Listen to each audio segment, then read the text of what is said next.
Patruliuodami mieste nežymėtų policijos automobiliu, Gegužių gatvėje sustojame ties pėsčiųjų perėją praleisti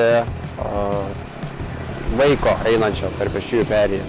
Mums sustojus pirmoje eismo juostoje, antra eismo juosta automobilis pravažiavo nestabdydamas per pėsčiųjų perėją, taip sukėlė grėsmę vaikui ir pėstysis keli centimetrai nuo nelaimės spėjo sustoti. Žinoma, vairuotojas buvo sustabdytas ir jam surašytas protokolas. Tikriausiai įtakoja pavasaris, geri orai, vairuotojai yra išsiblaškę ir norėtųsi, kad tikrai susikauptų ir stebėtų leistiną greitį, stebėtų pėsčiųjų perėjas ir kiek galima atidžiau išvengti tokių situacijų, kada kyla pavojus ir gali būti pasekmės negrįžtamos.